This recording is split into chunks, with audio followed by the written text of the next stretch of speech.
Zain may be the fastest improving player in the history of competitive Melee because in just 3 years of playing the game, he's risen to the ranks of a top 50 player.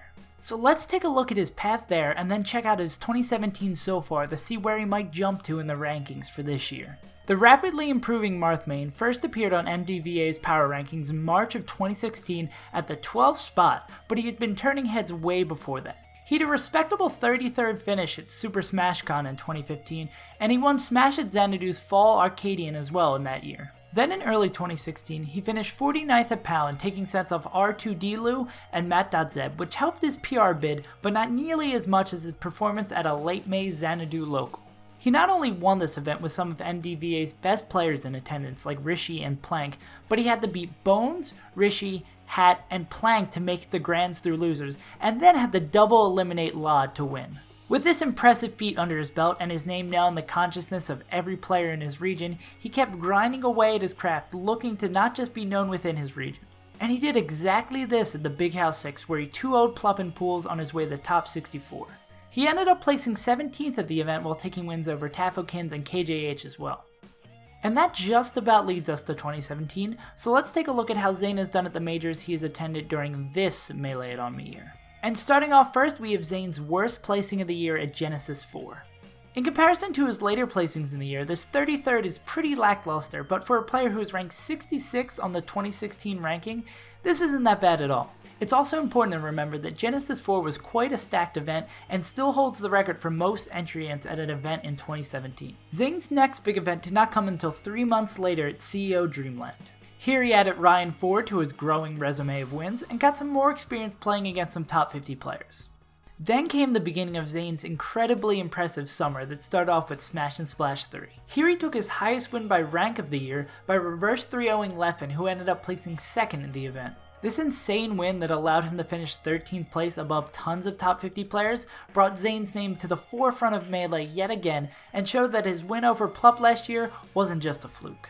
His summer then continued with his 9th place finish at Gombel. Here he beat fellow up-and-coming player Ginger, along with getting a second win off of Boo and his first off Mike Hayes, but just barely missed out on making his first top 8 at a major tournament.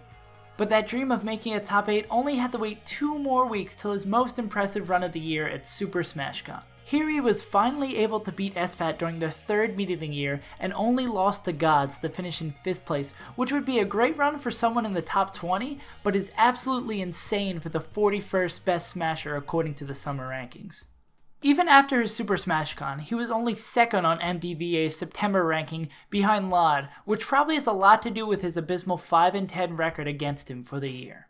This placing on the PR does have potential to change, as the next ranking period will include his last 2 majors for the year. The first of these would be Zain showing at the Big House 7. His 17th placing in the Big House is still noteworthy considering how many top players were in attendance, but it feels significantly worse in the shadow of his Smash Con showing. His 0-3 loss to Junebug, who currently sits behind him at 3rd on the PR, also significantly contributes negatively to this placing.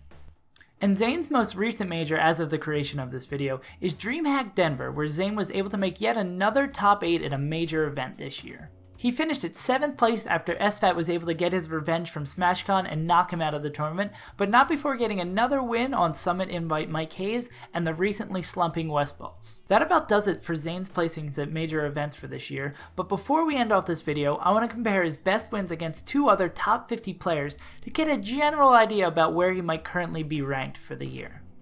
For reference points, I've chosen 30th ranked Cyrox and 21st ranked Hugs, who've had fairly solid years that have kept them in the same general vicinity as their summer rankings. So when we look at their top wins and win percentages at each of the levels of the top 50, we see that Zain only holds a lead over the other 2 players in quality and win rate at the highest level, which is arguably the most important. But data from locals heavily skews this data, especially Zain's 3-10 record against Rishi and 4-10 record versus Lod, and Hug's 1-14 record against S2J. For the sake of saving us both time, I've taken out just these locals against Lod and Rishi to show that if the locals were taken out of all these percentages, they would probably move the 3 players to about even in the 26 to 50 category. So when taking Zain's placings into consideration, alongside with the extremely rough picture that this win chart creates for us, I would say that Zain falls somewhere in the 22 to 27 range for the year so far, with his slightly weaker records from 11 to 50 being somewhat made up for by his big wins and impressive placings at larger events. And yeah, that's about it for this video. I'm sorry I didn't make a video last week. I gave you 2 the week before that, so getting that week off, I can take that. I had a bunch of exams and I was all busy and I didn't want to half-ass a video for you. And this was the Patreon's pick for a video this month, so I want to thank Nathan Simon, Ryan McLean, and Nick Fade again. Thank you for donating over on Patreon, and thank you for helping me pick out this month's video. If you want to help with November's video, you can go over to Patreon, and there should be a little link in the top right. You also get videos early, and then other things. I'm starting up a Discord server. They get rewards with that as well, so you can come talk to me, but I'm still working out the kinks with that. And go follow me on Twitter if you want previews of videos. And I think that's about it. Yeah, there's not really much else to say. I don't want to drag this video on if it doesn't need to. So I've been SaveAsUntitled. I hope you guys enjoy, and I will see you guys next time.